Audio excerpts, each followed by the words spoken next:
I started Progression Bikes about 4 years ago. It's a cycling business based in Dunkeld in Perthshire. We have a shop in Dunkeld where we have items for sale and bikes for sale and so on, and bikes for hire. We've got quite a large hire fleet. We also do a lot of guiding in the hills and surrounding area, and we do a lot of coaching with individuals, groups and schools as well. We've also got an uplift service where we take people up to the top of the hill and they ride back down, and one of the tracks in the area that we use for that is on the national circuit for downhill mountain biking. Well, I think IQ chocolate is quite unique in that it both tastes delicious, not just because we say so, but because other people whose palates we really respect say it tastes good. But also, quite uniquely, it is the only chocolate bar that has validated health benefits, and it actually has 21 of those. Okay, and in terms of it being connected with the sporting sector, how does that work? Well, I think perhaps obviously good quality nutrition is useful for absolutely everyone, but in particular I would have thought people who see nutrition as very much part of being able to perform at top level in competitive sports.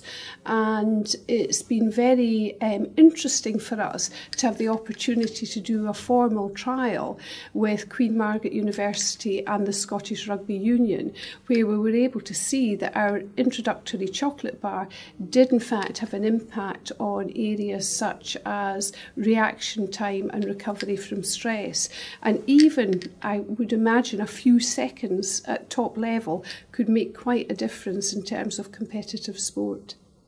And were they eating the chocolate before they played, or were they having it at a certain time of day? How did that work? The test ran for a period of 3 days, and it was during training periods, and the reason we used that squad was because they had no competition through that period, so the stress levels were, they were on the level.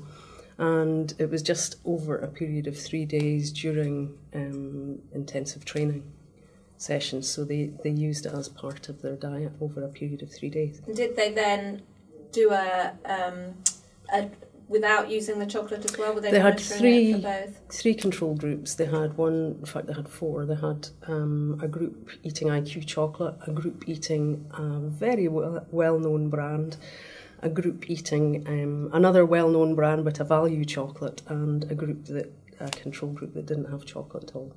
And on each occasion the results came out with a trend for IQ chocolate delivering the best performance. And do you know what it is in the chocolate that had an effect? Well, I think that to answer that goes back to your first question, which is what is IQ chocolate? And it's very much about what it isn't. It is just cocoa and coconut blossom sugar. And the original chocolate, that is the only 2 ingredients in there. So it's what we do to it after that just locks all those nutrients in.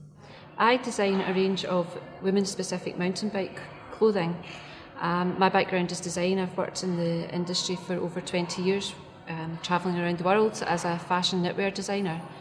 And the product that I design is specifically for women, but it's fashion-led but performance-driven. So the product is very much protects you in all weathers when you're out on your bike, and it works in terms of the fabrics that I use. So I've deliberately sourced high-performance fabrics, but the styling, the fit, the shape and the details of the garments are very much fashion-influenced, so that there's a good fit for female form, but also some nice details that make you feel, that there's a lot of consideration in the garment. So it does what it says in the tin, which is that it works, but it looks good too.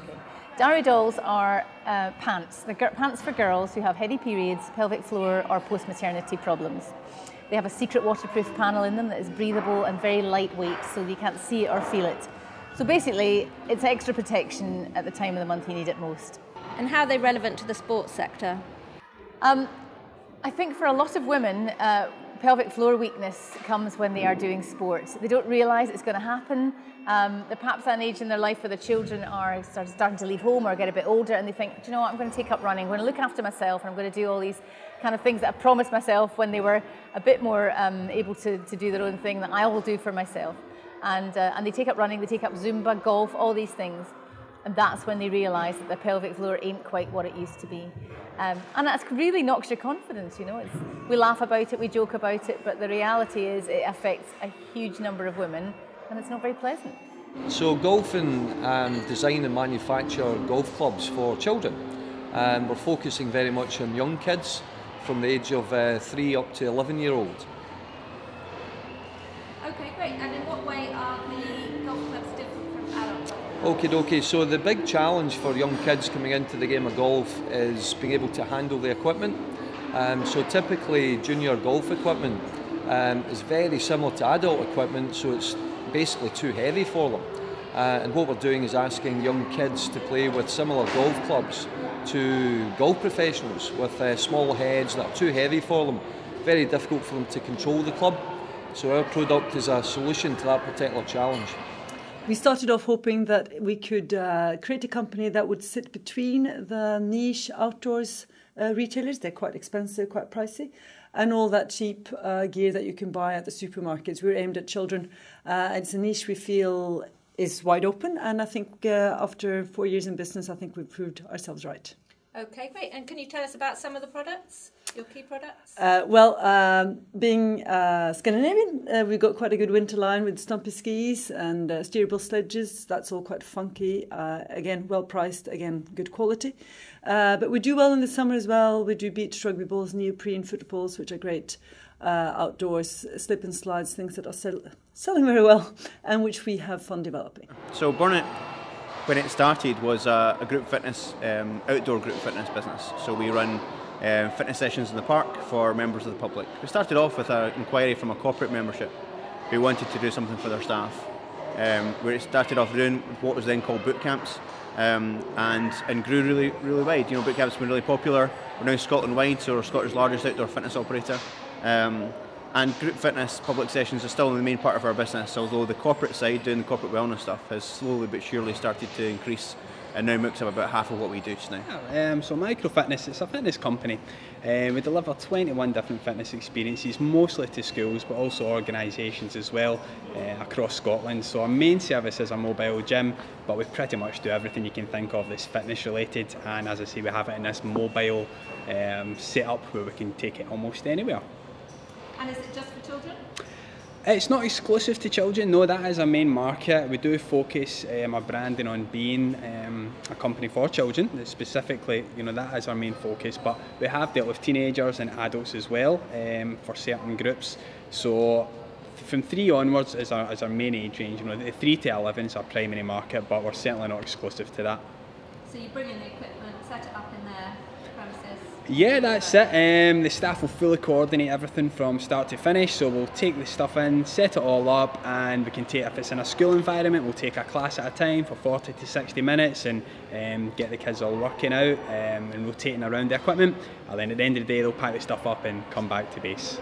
Dogfish is a mobile software company, and we've been in existence for about 5 years, and we build solutions for either large enterprises who have a need for mobilising their workforce or providing a mobile channel to their consumers. And we also are just moving into the product side of mobile, so delivering a series of mobile products that allow smaller businesses to get access to mobility and mobile solutions. So. Okay, and how is the business relevant to the sports sector? Well, we work across leisure and tourism, and within that we do a fair amount within ski. We've also worked with a couple of a startup which was funded by Sporting Chance. So we connected up probably about 3 years ago with Sporting Chance, and things have just kind of led on from there really. So.